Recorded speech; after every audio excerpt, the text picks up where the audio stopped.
So those of you who know me know that sales is a topic that's near and dear to my heart. It has to be because I've fed my family for the last 35 years by hopefully being a halfway decent salesperson. But I tell you, once in a while, you come across people that are just so much better and have so many gifts to offer. And I'm blessed to have Tim Goering in my life. This is the second time. Tim's only one of two people who's ever got to present twice to Network in Action over the years. And you're in for a real treat. But before I do that, Tim was in the U.S. Naval Academy and had a BS in oceanography, U.S. Marine Corps and the Marine Aviation. He went to work with Bernstein Investment, Gin Spring Family Offices as a senior vice president, Seaside National Bank as a president. He has a rich history in the financial sector, BNI Mellon, and managing director of their wealth management. He is a Sandler sales trainer, owner of Making Luck with Sandler Systems, husband of one and father of two, a 30 and a 27-year-old. He got started really early in life, right, Tim? I did. But guys, we've been talking about a little bit of different kind of presentation. So Tim could honestly take these topics that we talked about a couple of weeks ago at our meeting, and he could literally spend 2 or 3 hours on all 5 topics. What I thought we'd do today, because Tim is just so effective with so much data and so much information, is we would just start with the beginning topic, and I'm going to open it up to you and let you guys just ask questions. And I may have to cut us off after a few minutes because we're going to try to get through prospecting, presenting, overcoming objections, closing a sale, and follow-up. And again, we would all be well served by hiring Tim to spend a weekend with him for all these topics, but we're going to see how much we can learn. And I know you're going to come away with a bunch of real nuggets here. So Tim, thank you so much for joining us. I really appreciate your friendship and all of your skills, and I'm looking forward to learning from you today. That's a big setup, Scott. I better say something now to bring them in. I'll just say, grab your pen and paper because you're going to be it's going to be like drinking from a fire hose here. Yeah.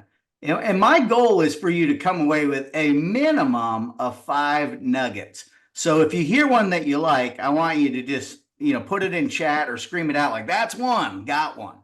But here are the topics that Scott asked me to go in. I put deep or wide up there because that was my question to Scott. That was really to prompt me to ask him. I'm like, dude, I could do 2 hours on each one of these, no sweat, off the cuff. Or I can try to give you anecdotally 1 or 2 tidbits on each one of those red bullet points. So I'm an energy vampire. If your cameras are on, you're doing me a favor. I mean, it's after 4 o'clock, so I got to suck energy out of you. If you make it challenging for me, make it hard on me, then I will enjoy it. Obviously, you can tell by my bio that I just keep making my life harder. All right. Naval Academy was hard. Marine Corps was harder. Having 2 daughters was harder. Being married was so hard I got divorced, and now I signed up for it again. Right. So I just the harder you make it on me, the more I'm going to enjoy it. So with those bullet points up there, first one up's the best one dressed. That's the way it works in big Catholic families. Who wants to start? Who wants me to hit their particular hot challenge first? Didn't think I was going to shut up that fast, did you? Prospecting is good for me. Oh, right at the top. All right. Well, we will honor that. What is it about prospecting that's so hard? I don't want to guess. It's really not. It's when I go out, I don't want to get up every day saying I'm going out to prospect. When I say I'm going out to prospect, I find it harder to do. But when I just, in my daily routine, it seems that I can prospect better when I do that rather than say, well, today I'm going out prospecting. So I need to learn how to overcome that, or what are the nuggets to gain from that. Oh, yeah. I love that. You almost have to trap yourself into doing what you know you need to do, right? I don't want to guess, but that's all right. For me, that starts with one of the bullet points that we have here, which is setting some SMART goals. Anybody familiar with SMART goals? Be careful. Don't say you all see Liv. You nodded your head. Now I'm going to have to ask you. What's SMART stand for? Do you know? If I put you on the spot, you can just pretend like your mute button won't come off. No, I just laugh. I just hate the SMART goal setup. I've had it crammed down my throat for like 10 years throughout college and corporate life. But yeah, specific, measurable, attainable, forget the R, time bound, and then relevant. Yeah. Mm-hmm. Yeah, I'm a big believer. There's no sense having goals if they're not specific, right? So, Gene, what I'm doing when I'm going prospecting is I want to first be very specific about what it is that I'm going to do, right? And then right away, I'm going to decide how I'm going to measure it. So by way of example, I just happen to have a real life example right here by my desk. I do what I call a cookbook. And this is going to sound really rudimentary, but this is what I need, Gene. I need to trap myself into measuring it. So here's how I measure it. I have these little Making Luck tokens that I use. And I start every day with 10 of them sitting right beside me. And what that tells me is I need to make 10 approaches every day. So I need to, whether it's a call, it's an email, it's a text, it's calling a client, it's calling a prospect, doesn't matter. I need 10 approaches a day. That's my basic cookbook. Now, if I do 10 a day, that's 50 a week. That's 200 a month. That's 600 a quarter. So I know exactly what I'm trying to attain, right? Is it attainable? Well, 10 a day is a joke. It's easy. Most of the time, it takes me less than 30 minutes to make the approaches. Now, if I'm not getting the result that I want, okay, so what these are is the activities I'm going to do are the leading indicators, and I need to have a result that's measurable. So for me, I want to close one new client every single week, 50 clients a year, $10,000 on average, $500,000 a year. So Timmy can work 25 or 30 hours a week and take a long weekend almost every weekend and live the life he wants to live, right?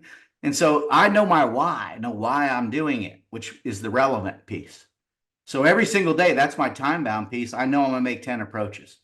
Now I do my daily behaviors, right? And I use this, I call it leaving my bags at the door, right? I know what my behaviors are every single day, and I journal this, I write it down. Today, here's what I'm gonna do. I commit to myself, all right? Until all 10 of those tokens are not sitting next to me. They're in the drawer. By the way, there's 3 left today. Darn it. When I'm mowing, maybe I'll do it right here, right? I'll ask for a couple of introductions here and I'll get it all done, right? But I know what my behaviors are. I have to ask myself, Timmy, do you have the right attitude when you start this? Right? I got to attack it. I got to do it right. Don't just show up. I got to show up with the right attitude. Gratitude is a weird one. I don't know where I got this, but every single day I write down one thing that I'm grateful for. And this is my why. And I have to change it every day.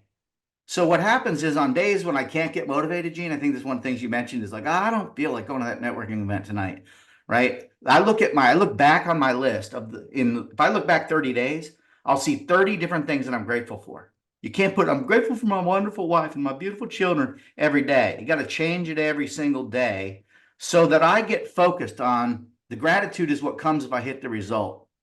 And the success, I don't care whether you call it praying or the law of attraction. I want to know, what is it that I want to manifest into my world today? What am I going for?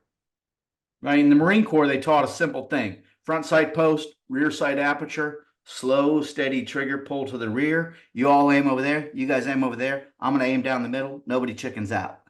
Right? And the reality is, if you know what you're aiming at, because you did your SMART goals the way Liv set us up for, and then you actually do the behaviors with the right attitude, the results will come. I never aim for the result. I aim for the minute by minute daily behavior. Woo, that was a lot on just prospecting. Anybody prospecting with AI yet? That was one of the things that Scott put in there.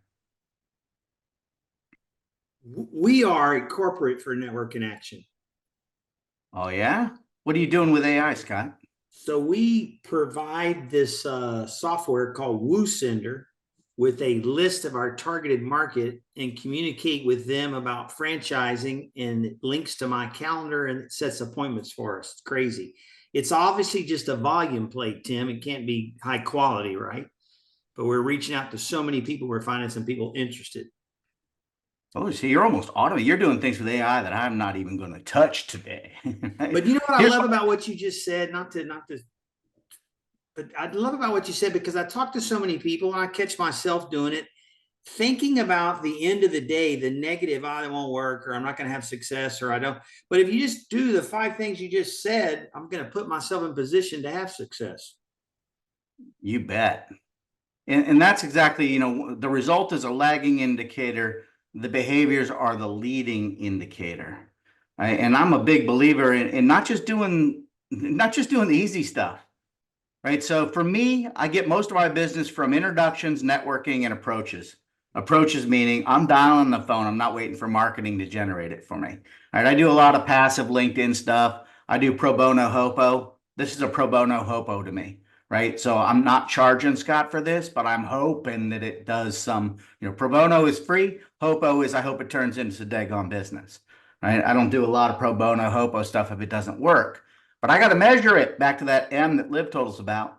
All right. Each behavior I ask myself on a scale of 1 to 5, how effective is it? How often, how frequently am I doing it? And how comfortable am I? These are related.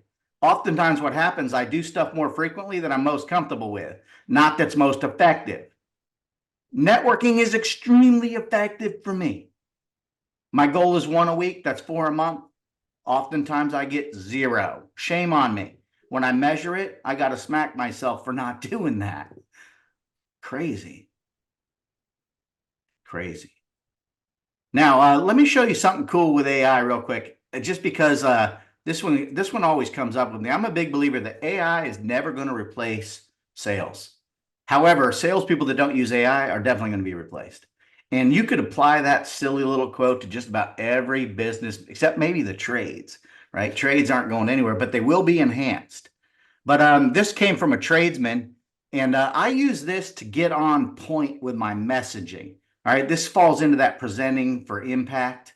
All right, in other words, one of the things that I do that's significantly different than most people is I don't present to anybody that doesn't tell me they have a challenge that'll make what I'm going to present to valid. In other words, the pain of their current circumstance has to be so great that they'll invest the time and the money and the effort with me to make it go away. No pain, no sale, no challenge, nothing. But when I talk to my clients and I say, well, okay, so what challenge would your clients have to want to join NIA? Right? Or what challenge would your clients have to want to fire their current accountant and hire a new one? What challenge would they have to want to hire a management or a sales coach? Well, so this guy told me, well, Tim, I'm in stucco remediation. And tell you the truth, I wasn't sure what either word meant. Maybe stucco, I kind of had it. So I'm like, well, let's just go to AI with that. I love doing this. So here's what I did. You type in here, stucco remediation. Here's what I wrote to ChatGPT. What challenge might a homeowner have that would cause them to want to invest in stucco remediation?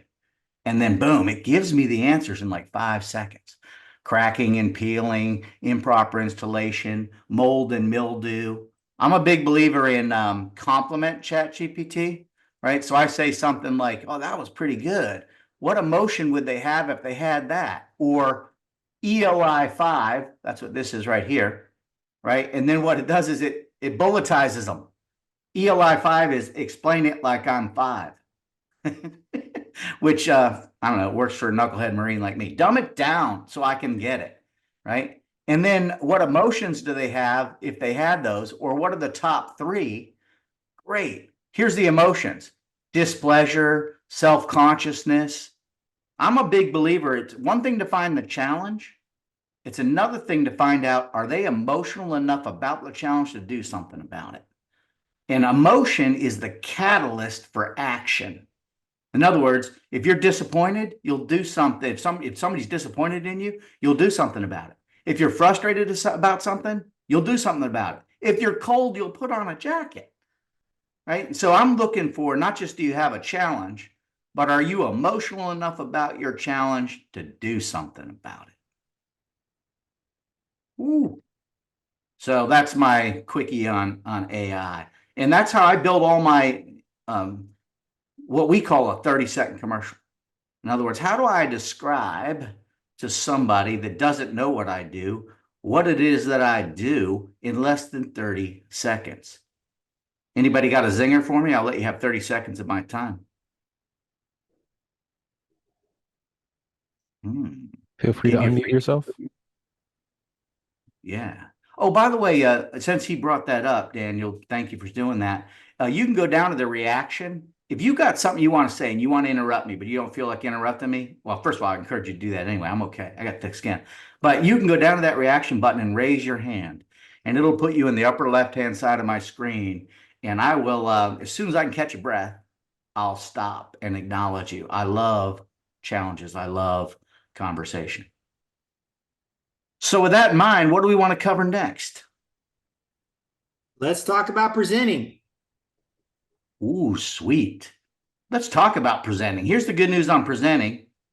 You won't have to present if you qualify. And here's what I mean.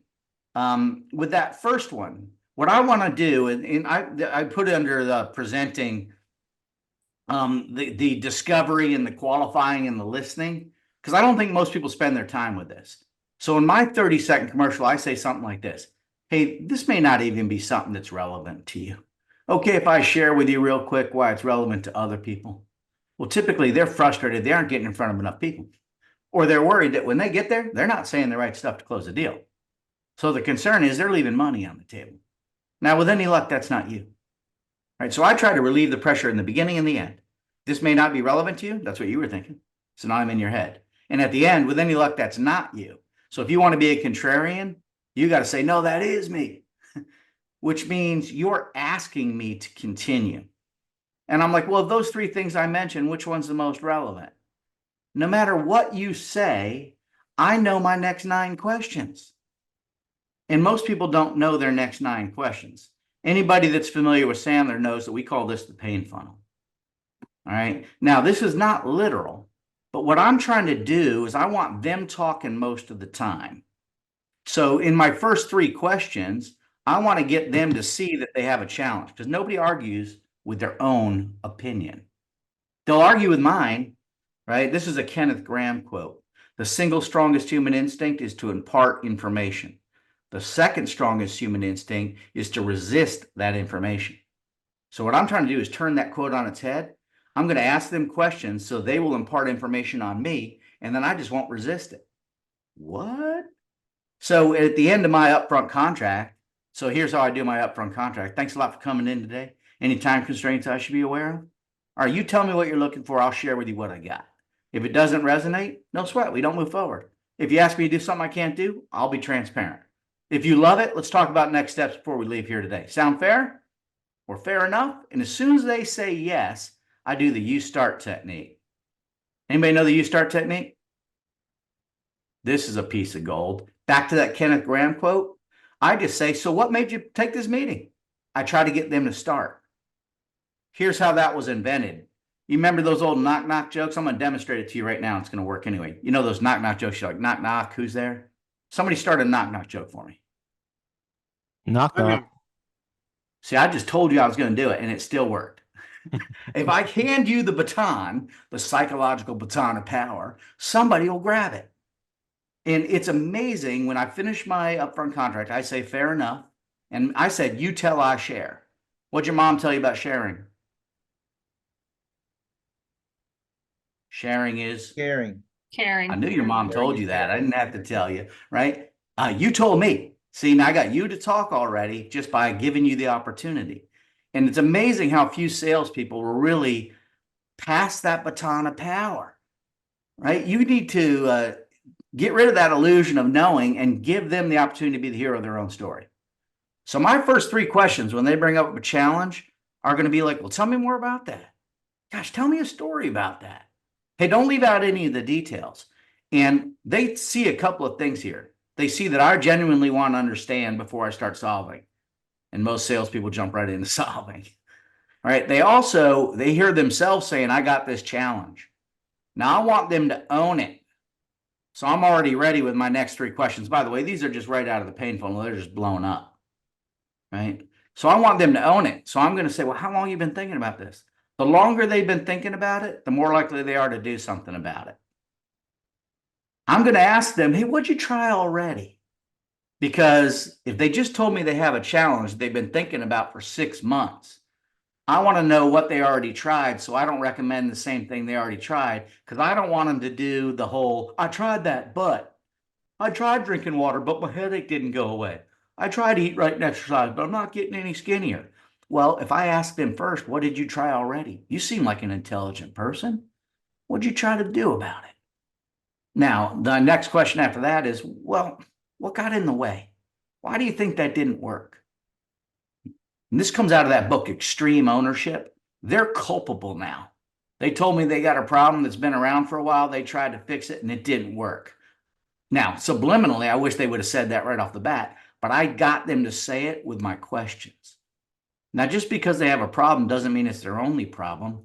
They got to prioritize fixing it. So I'm going to ask them this really easy, hard question. Is doing nothing acceptable? Can you do nothing?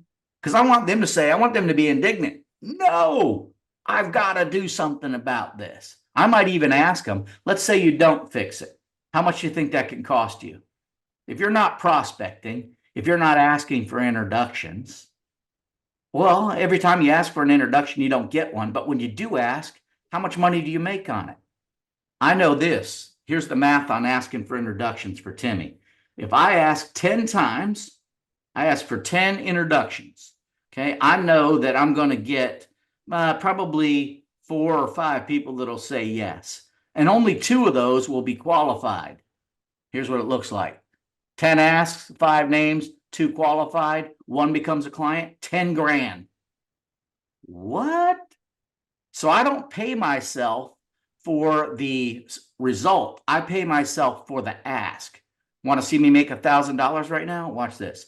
Hey, if any of you all see something today that you like that you haven't seen anywhere else, I'd consider it a personal favor if you'd pass along my contact information. I just made $1,000 because I pay myself for the ask. Because I mustered the courage to ask, I get paid. And then that traps me into those behaviors, Gene, that I was talking about earlier. Right? I need to get really tight on prioritizing. All right, so back to that chart, I'm going to ask them, what have you tried to do about it? What if you do nothing? And this is the beginning of the impact ratio. Everybody will pay a penny to fix a dime problem, but nobody should pay a dime to fix a penny problem. So it's just like those fractions they taught you in grade school, right? The numerator, the number on the top, that's what their problem needs to be costing them. The denominator is your price or fee or cost or investment. That needs to be a lower number than that high number. Otherwise, there's no impact. And then later on, this is a preemptive strike on every objection. If you do this right, you're not going to have to present because they're going to tell you, I need to fix this problem. It's costing me $100,000. Timmy, I'll pay you your $10,000 to fix my $100,000 problem. How do I know it's going to work? Easy objection. And I'm like, you don't. But here's what you can do. Attend one of my sessions. Matter of fact, I'll put that in chat right now. If you want to come and see me in action, I'm going to put the, all you got to do is email me. All right. And tell me that you want to come. And then I will allow you to sit on one of my sessions.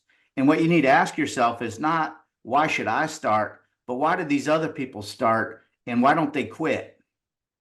So let me just ask you, why do you think they come and spend 90 minutes a week with me every single week?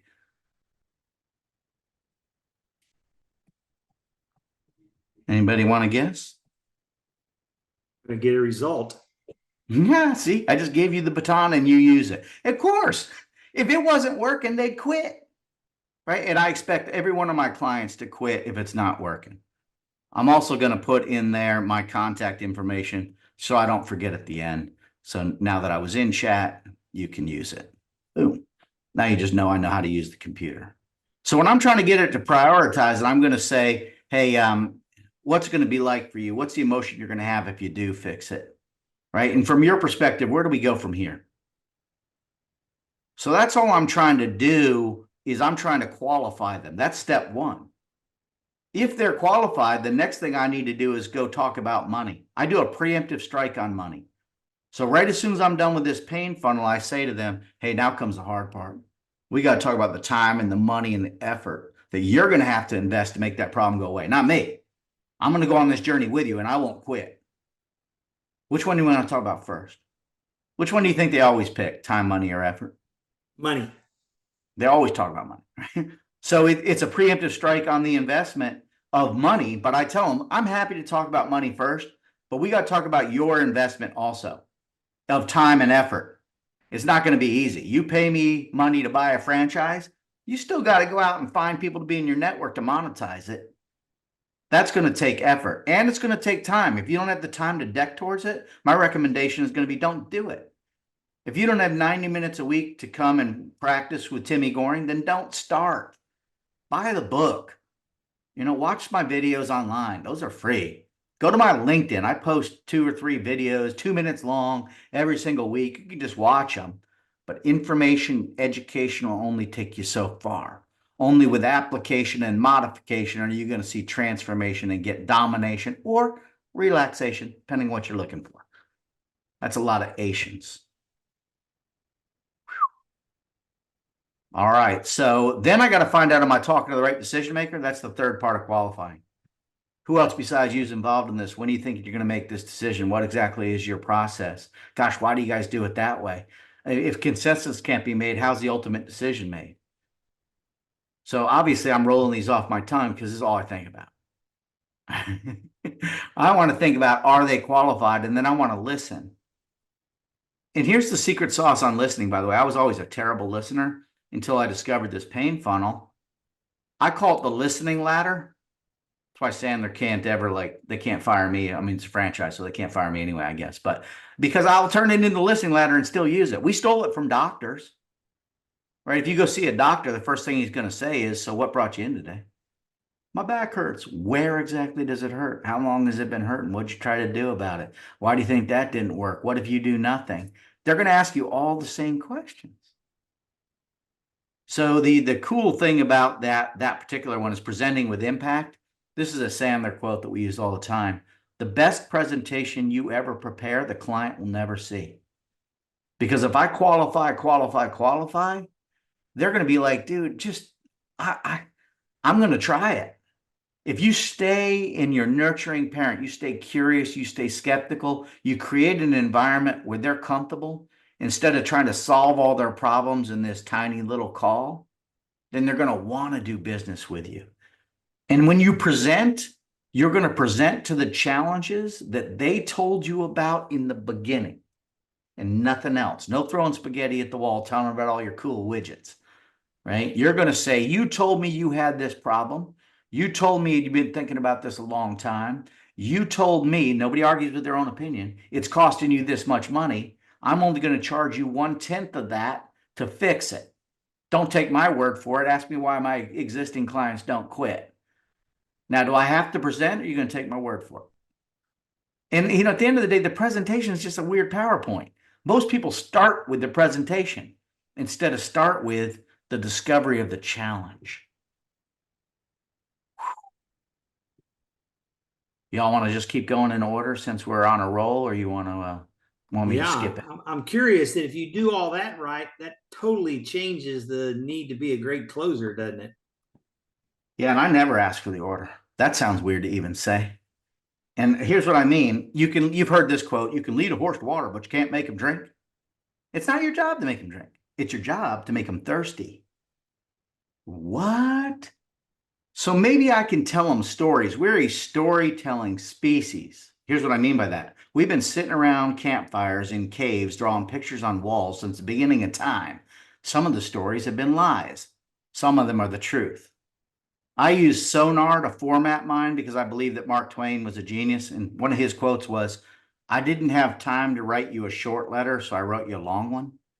In other words, most people tell really long stories that meander all over the place because they haven't spent the time to think about a nice, tight, short story that has impact.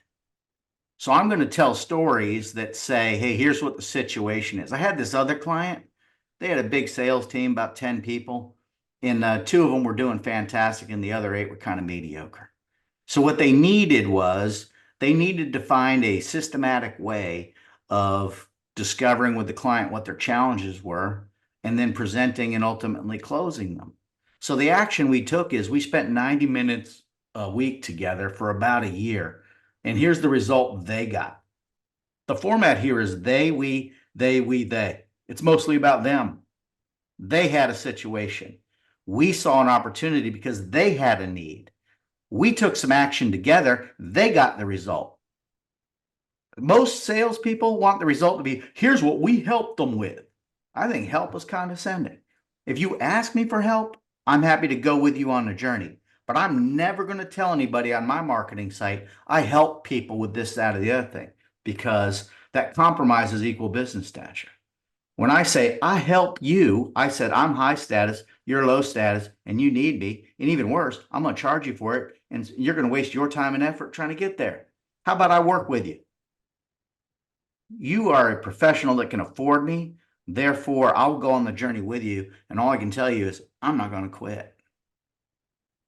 Right? So I don't have to worry about this big dramatic close because I'm going to tell a story. And when I present, I'm going to say, okay, you told me about this problem, that problem, and the other problem. Which one do you want to talk about first? Just like I did with you. Which challenge you want to talk about first? Now, when you tell me, I'll say, all right, here's what we would do about that. And when I think I got them, the only close I've ever used since Sandler is called the thermometer close. I hated this when I first saw it.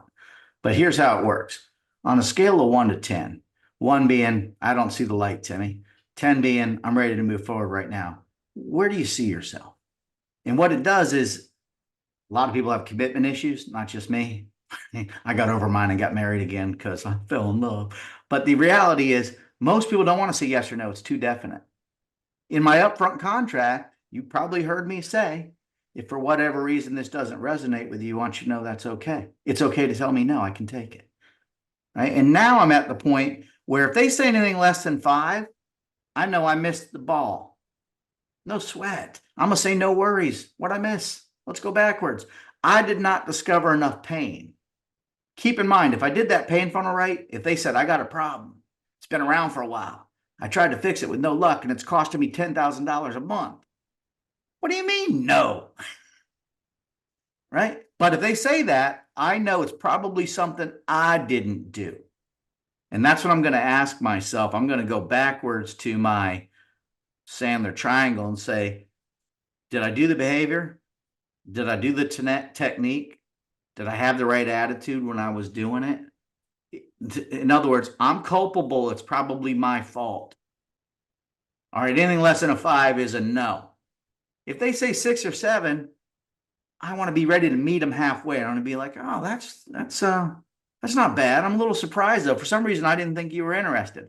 And when I go the opposite direction they expect me to go, that's called a negative reverse. In our world, it's called reverse psychology in the psychology world. What will happen is they will tell me why they liked it. Crazy as that sounds. If they say 8 to 10 or 8 or 9, I'm going to be like, awesome, that's great. But it sounds like I'm missing something. Are you the type of person that never gives a 10? That way you gave me an 8 or 9, or did I miss something?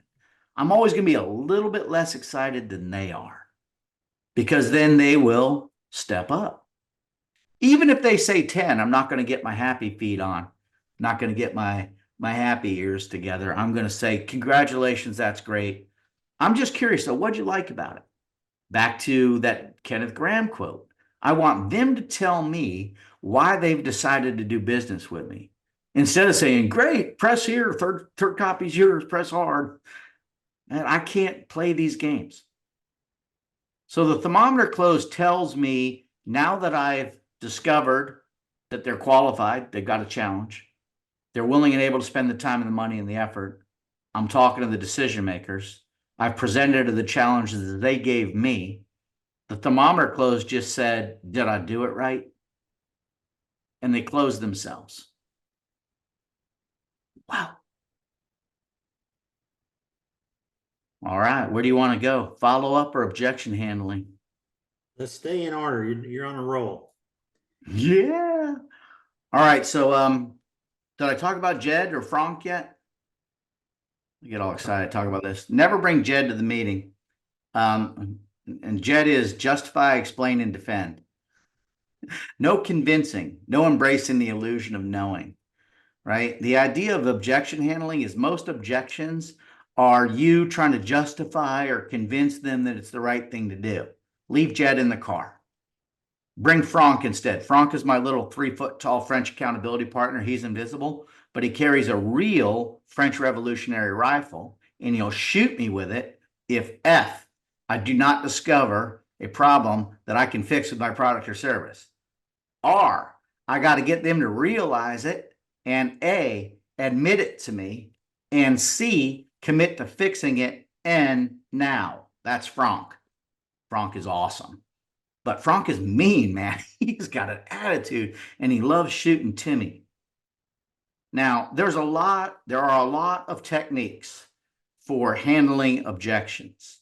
I'm believing that most objections can be handled with questions. Somebody give me the hardest objection you can think of. Just so you know, I'm not making this up on the fly. I'm not sure our company can afford this, Tim. That's not unusual, right? And you know, if it's something you can't afford, then I'm going to be okay with that.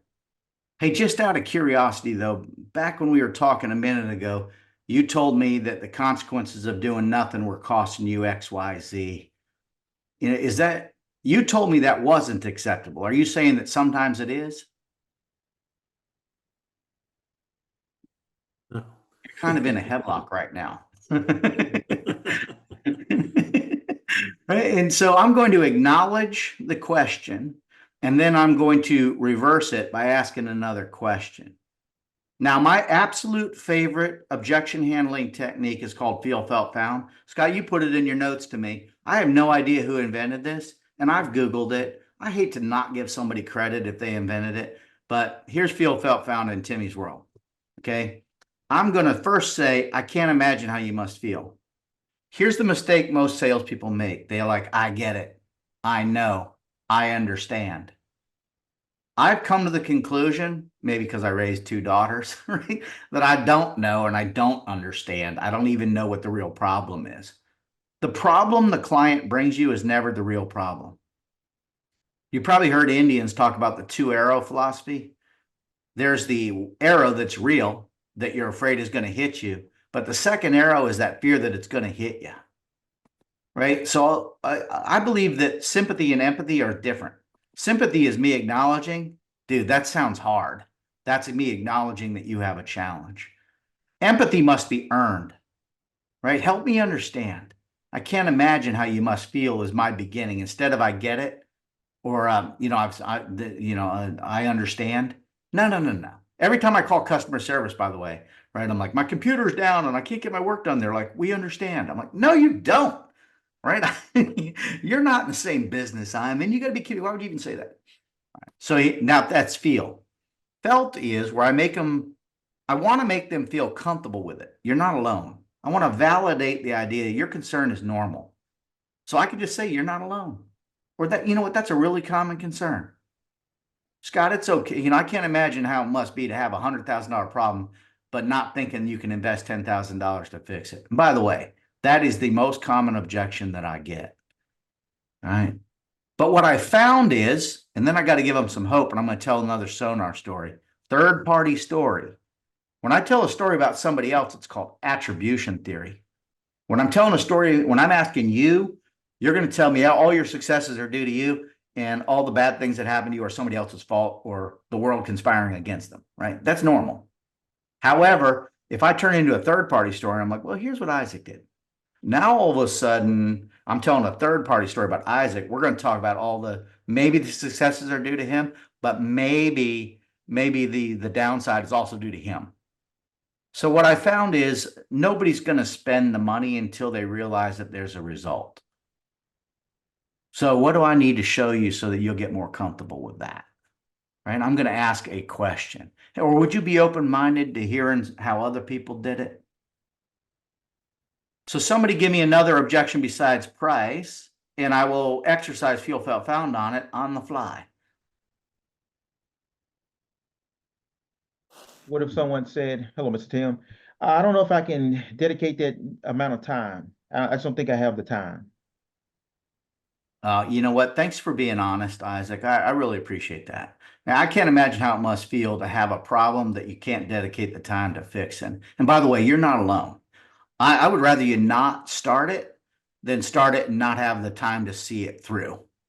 Now, what we found though with other people is that if they just kind of crawl, walk, run, they want to start off small, try it. When they start seeing success, they dig in a little deeper. Would you be open-minded to hearing a little bit more about that? Well, let me think about it, and I can get back with you. Ooh, and by the way, I want to think about it and I'm going to get back to you. That falls right into our fourth bullet point. So in the essence of time, let's talk about I want to think about it or send me something. What could that really mean? I'm not interested. They're I'm really not don't, in. they don't want to do it.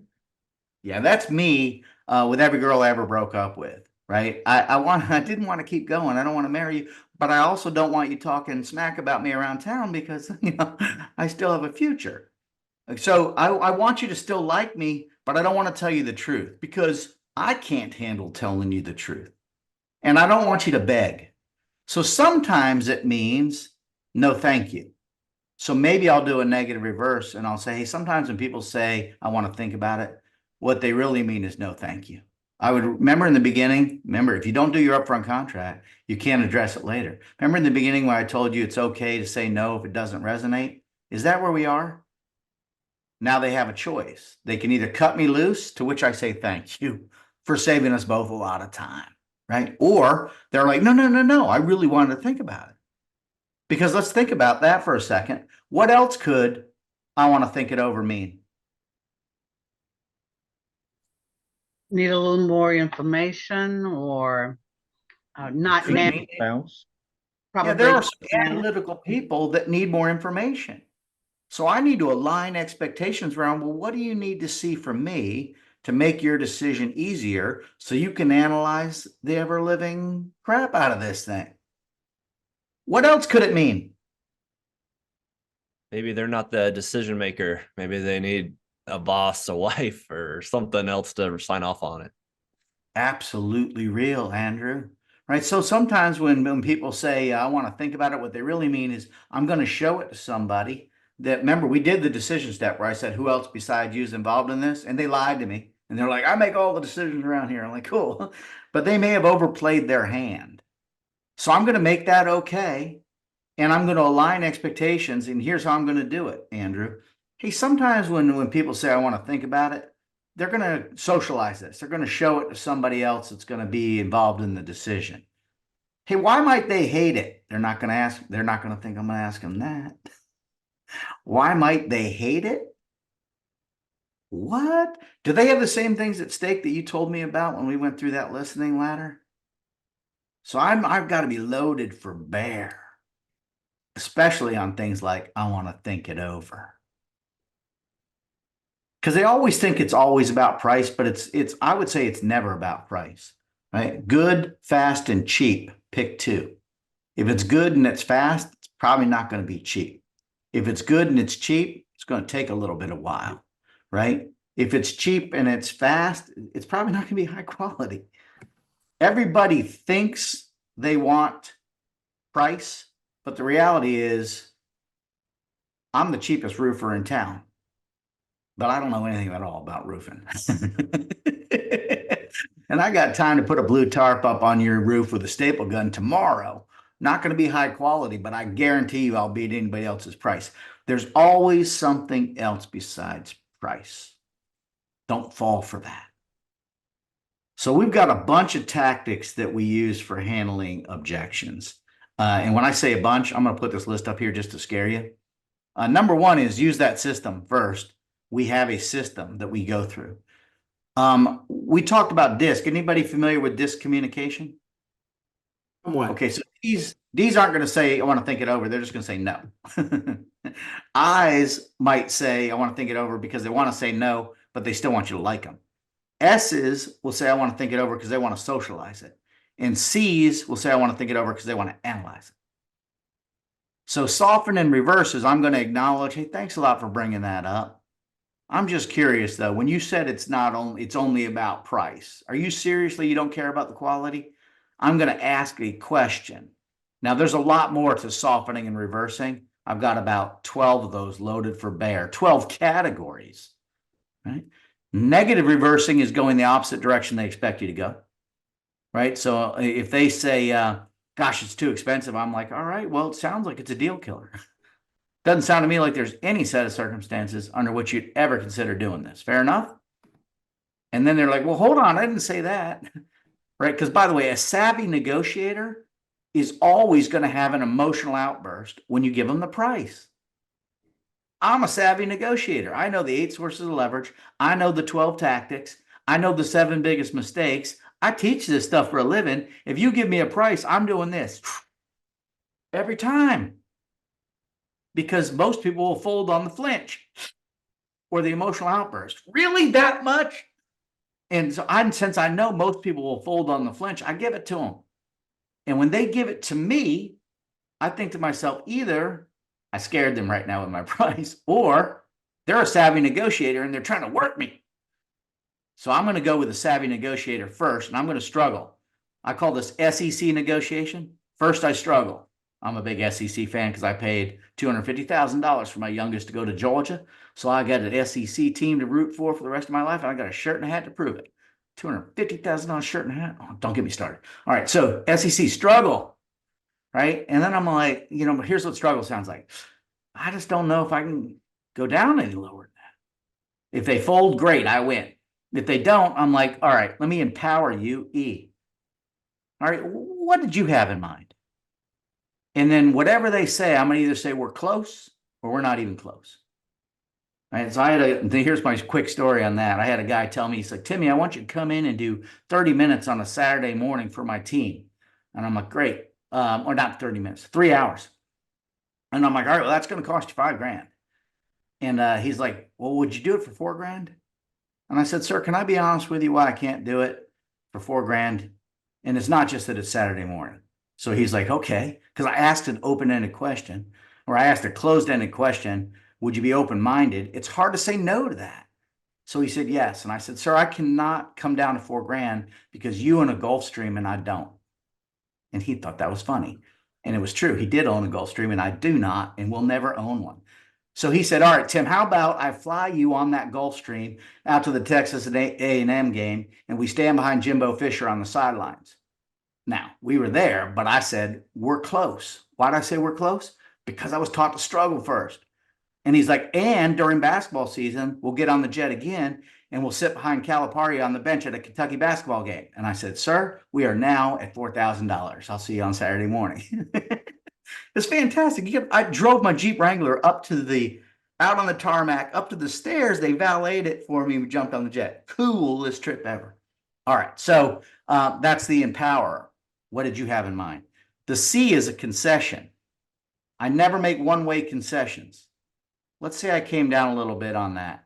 What do I get in return? Ask for an IOU.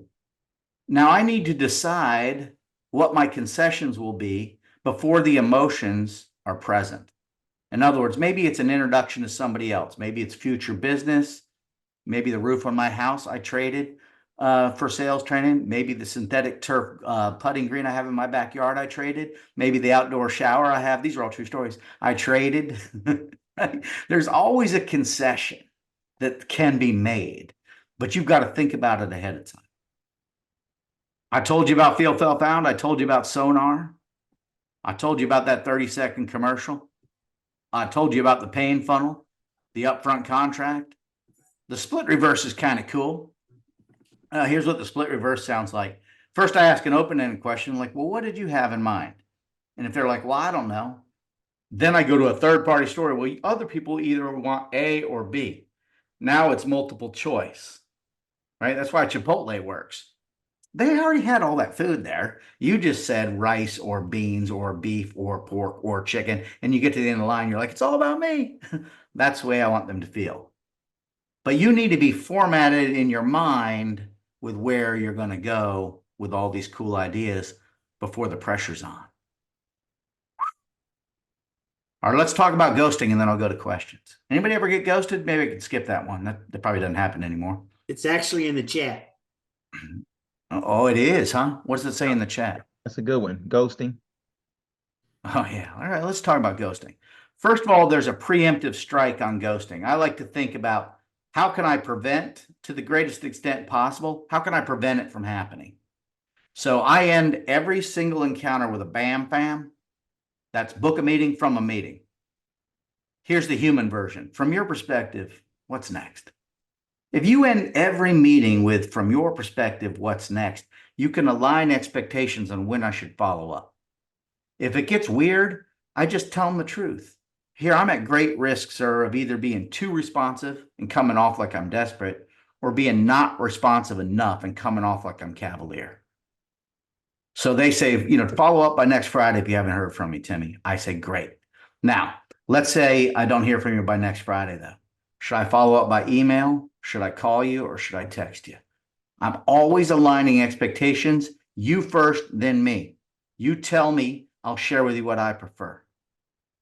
That's my preemptive strike on ghosting. Now, if I forget to do that, I didn't get permission to bug them, I'm going to look like a pest. And think about the mental drama. They didn't call me. Should I call them? Should I text them? Well, it's a long weekend. Maybe I should wait till after the hurricane. Blah, blah, blah, blah, blah. All right, so then I use the apology voicemail. Here's what it sounds like. Hey, Tim Goering here from Sandler. I was hoping to hear from you on Friday and didn't. Hey, I owe you an apology. Give me a call back at 561-427-3945. When I say I owe you an apology, it sparks some kind of weird curiosity in people's brains because nobody else apologizes to them. They will call me back in a hurry to get an apology. They don't even know what it's for. Here's my apology. I'm so sorry for not aligning expectations at the end of our last meeting about when I should follow up. And I am sorry for that. Shame on me for doing that. So it was genuine. I didn't want to come off as non-responsive. If you decided you didn't want to move forward, I want you to know that's totally okay. But if you want to discuss next steps, let's do that right now. What? Here's another one I use. I call it the 9-word email. This one it sounds like this. In the subject line, I put curious or quick question. And in the preview pane, I say, have you given any more thought to sales training? 9 tight words. And here's what I know. Overwhelmed people don't read long emails, Mark Twain, right? So my 9-word email, even if it's in their preview pane and they're texting and emailing and driving like I do all the time, they can read the whole thing. The whole email says, have you given any further consideration to blah, blah, blah. And I don't care what the answer is, yes or no. The third tactic that I use when I've been ghosted is a close the file email or voicemail. So here's what it sounds like. In the subject line, I type in, and by the way, if you want any of this stuff, just email me. I put my email in the chat and I'll give it to you. I don't care. Or I'll point you to the video where I talk about it because I've made way too many videos because some kid told me that was the right thing to do nowadays. All right, so the close the file email, it says permission to close the file, which doesn't mean anything because I'm not closing any files, right? There's no files anymore anyways. And then in the body, I say, hey, I hadn't heard back from you. I was hoping I would. Usually when I haven't heard back from people, it's for one of 2 reasons. Number one, you've just been busy doing other things that are more important. I want you to know that's okay. Could be that one. Number 2, hey, for whatever reason, you've decided to go in a different direction and I didn't feel comfortable telling me that. And I want you to know that's okay too. I'm relieving pressure. It's always one of those 2. If I'm feeling cheeky, I put a picture of a lottery card in there and I say, or number 3, you won the Powerball and you're re-interviewing all your friends and family. And when I put the picture of the lottery card in there, they see it in their email and they open it because they're like, what's that? So it works like a champ. It has an 80% open rate. That doesn't mean you're going to get the result you want, but at least they read your email. Now, I'm a Tim Ferriss fan, so I end every day with 0 emails in my inbox. 0. But most people have thousands. If I emailed my wife, I'd have to text her to tell her to read it. She's not checking that. She's a bartender. She does not check email. Kids too, and they're professionals. What's going on? All right, let me shut up and open it up for questions. Anything's inbound. Anybody? Okay, I've got a quick one. So let's say that I am prospecting via LinkedIn and I have the initial contact. Hey, I notice you're in business. You're a business owner like myself. I'd like to connect with you. I get a response back, and then I write something else like, "Hey, thanks for connecting." And then I wait a couple of days, and then there's another message, and then find out what's going. Do you have kind of a template or kind of a bullet point of what would you, in applying what you've just talked about, how do you apply that to like a LinkedIn manual campaign where I am reaching out to people across the country? So my main theme on that, I'm guessing on the name David because it says David and Joyce, and I'm just Yes. going with David on that one as a guess. Yeah, But good one. yes, is that I believe that the single best way to get people to actually meet with me is to relieve the pressure of it's not going to be a sales call. It's going to be a challenge discovery call.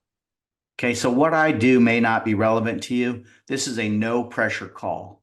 I'm a big fan of putting my calendar link in there, and my verbiage goes something like this.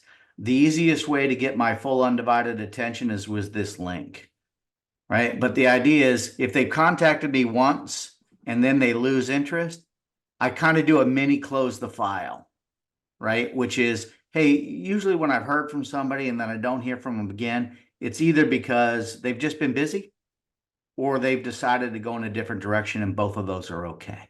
Because it's always one of those two. But I find that I was an aviator. You know how you know when there's an aviator in the room? You don't have to guess, they'll tell you, right? So there I am living my joke, right? So I'm a big believer in Bernoulli's principle, which is airplanes fly because of the relief of pressure above the wing because of the airfoil. If there's lower pressure above the wing than below it, high pressure below, low pressure below, lift, right? Same thing in sales. If I relieve the pressure by saying, I'm not going to should all over you. I said should, so it's HR legal, right? People don't like to be told what to do. If I say I'm watching Netflix with my wife tonight, you're like, oh, you know what you should watch? That Perfect Couple is a good one, right? I'm going to Italy on vacation. Oh, you know where you should go, right? We can't help but to should all over people. What I try to do is relieve the pressure. I'm not saying you need this. But if we get on the phone in 25 seconds, I will share with you the top 3 reasons other people want it. That creates covetousness. Anybody remember the 10th commandment? Any biblical scholars? Thou shalt not covet neighbors. Don't say wife. That's 7. Your number 10 is you're not supposed to want their stuff either. Thou shalt not covet thy neighbor's goods and services.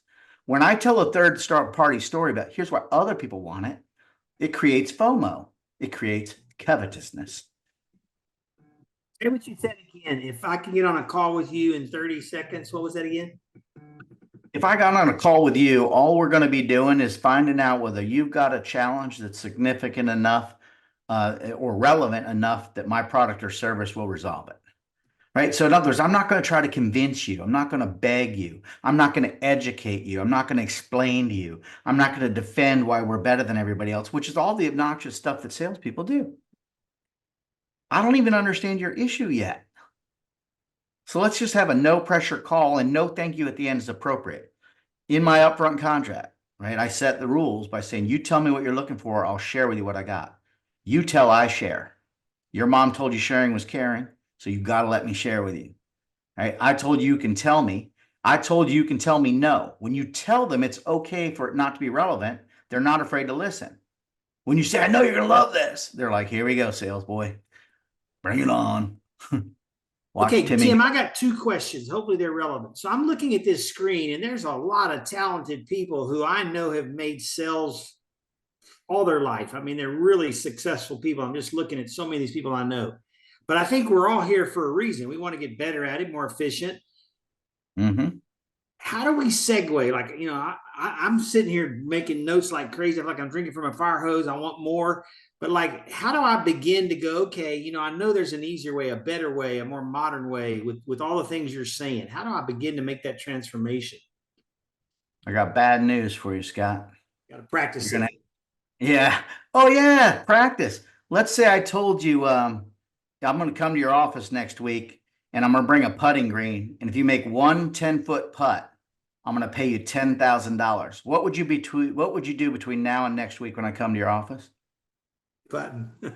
Practice Okay, about 6 hours a day. right. But you could make $10,000 on your next sales deal, but nobody wants to practice. So one of the first books David Sandler wrote was called You Can't Teach a Kid to Ride a Bike in a Seminar, which the title kind of says it all if you drill down on it. But let me translate it for you. It turns out how well you ride your bike is directly related to how much you practice riding your bike. I ride a unicycle. I'll bet you $1,000 that you will not be able to ride a unicycle within a month. Now, all you'd have to do is practice for a month and you'd get the $1,000. But it's humiliating. Your family will laugh at you. You'll definitely figure out how much it's hard. It's hard. It's terrible. And it's way harder than it looks. And that's why, the good news is most people are not willing to practice sales. So I put the link in there if you want to see us in action. I do the Sales Mastery Program 3 times a week. You're welcome to join us. What I ask, though, is if you join us, you got to have your camera on because there are going to be clients on there. We have about 40 clients on at a time, Tuesdays at 10 and 12:30 Eastern, Thursdays at 1. We change the topic every week, but it's the same topic 3 times a week.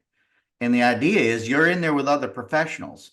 So, this week we're talking about that discovering pain thing. What are the questions that you're going to ask to figure out if they have a challenge that makes what you do relevant? And we will obsess on that. So we start off with any challenge you got, first 10 minutes of the breakout room, go with that. Then we introduce the topic, then we go to a breakout room and you practice it. Because it doesn't matter if I said it, if you can't say it, it won't work. I'm not coming to your meetings with you. I just don't have the time. Right? So that's, you could read the book, Scott, or you can attend a free session. And if you dig it, you can join us every week. Or you could sign up. I'll let you watch videos online till you're blue in the face. If that worked, I'd do it, but I don't think it works. What other questions? I've got one more, but I don't want to dominate the conversation. I have one that's sort of off track. So any other questions? What if, Tim, I'm just looking at 2 people. What if Kat McNabb said, I want to hire you to help me write a script based on everything you've done today to help me. She's a franchise developer. Or Amy in Europe says, I want to sell more people into my coaching practice. Do you have packages where like people could pay for your time to help script messaging what they do? Or does that make sense? Yes, it does. And I guess the short answer there is it depends. But here's the caveat. I don't help people with anything, right? Because I believe that's condescending. I will go with you on the journey, but I'm going to make it hard, right? I'm going to give you homework. I'm going to ask you to go to ChatGPT first and type in there. What is it? What challenge would somebody have to need my services? ChatGPT will do the work for us. Yeah. That's the 30-second commercial. Then I'll work with you on developing a pattern interrupt and a mini upfront contract and a nice hook statement at the end. My pattern interrupt is this may not be relevant to you, which is what you're thinking. That interrupts the pattern. My hook statement is with any luck, that's not you. That is a negative reverse. The middle is other people that do this are frustrated with this. They're worried about that. They're concerned about that. I'm okay with working with people. There's a price on everything, but I don't believe in scripting. Right? I'm not a marketing guy because I believe that marketing is about getting the phone to ring. Sales is about picking the phone up and dialing it. And I'm a wordsmith guy. I'm a big believer in, man, if marketing ever worked, salespeople would be out of business. Yeah. Because I'd just be letting the internet pick it up for me and signing them up. But that's not how it works. So I'm happy to have a conversation with anybody. No pressure at the end. You can be like, Tim, you are full of beans and I'm not moving forward with you. And I will say SW6. Some will, some won't. So what? Someone's waiting. Stop whining. Sip whiskey. Awesome. Anyone else? Got a few minutes left. I got a quick question. It's a little bit creative. So this Saturday, one of our newest members who's just joining this week, a friend of mine and mentor, Dr. James Renford Powell. He's actually on the call as well. I'm putting on an event for him this Saturday, and I rented out a place called The Venue. and he's going to give a presentation on called The Secrets to Success. And it's about affirmation. It's about attracting success. He's one of the overseers of the Church of Revelation. So he really needs people that are open-minded, and I'm trying to fill the room for him. One of the common objections or challenges is, oh, I'm too busy, or let me see, or I already have something planned.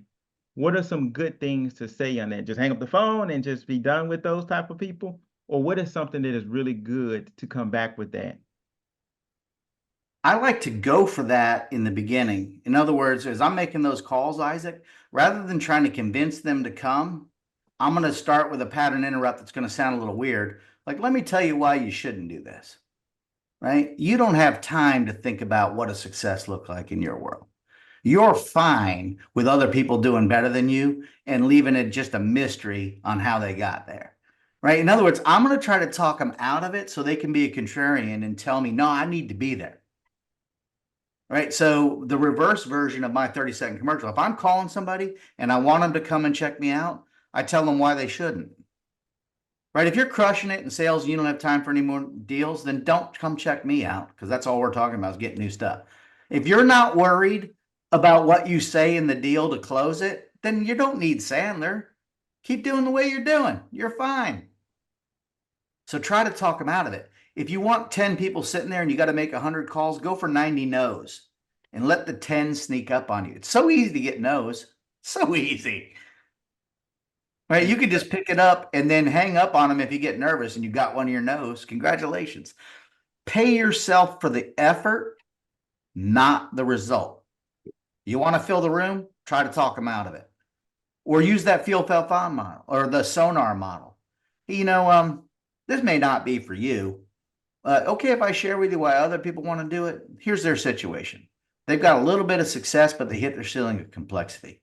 And what they needed a catalyst for action. You know, what are the secrets that other people used? So the action we take is we're all going to sit together in a room, and just the law of attraction, just a little bit of prayer, being in there together, sharing ideas is going to lift us up a little bit. And the result that other people that have attended this Saturday, here's the result they got. If you don't want that, that's okay. And that's that covetousness. If you don't want that, man, I want that. Everybody wants that, but you made it okay to not want it. When you make it okay to not want it, I had an older brother, right? So if he's like, Timmy, the sky's blue. Or I would say, Dave's the sky's blue. And he'd be like, actually, Tim, it's a reflection of the rainbow. I'm like, dude, he would say the opposite of whatever I said. So the opposite of you don't need to be here is I need to be there. Try that. Awesome. Okay, any other questions? So we'll get this recording to you. It'll be, first of all, under business solutions, but we'll also send it out an email to you in the next few days. Tim, I can't thank you enough. There's just so many nuggets here. I look forward to following up on it personally, and I know others will as well. You've got Tim's information in the chat. It'll also be attached to the email we send out to you with the recording. And I want to applaud y'all for being here today. Amy, what part of the world are you in? I think Amy came to us from Europe somewhere. Oh, cool. Yes, we're in Italy right now, in Italy Ostia. in the middle of the night. Break my heart. Mm. Yes. Well, have some pizza for us. Okay. Okay, thank you all, Tim. Thank you especially for your expertise and sharing that with us. We really appreciate it. Great job. Thank Let's you. hear it for Tim. Thanks for coming. So you guys make it a great Awesome. day. Thank you, guys.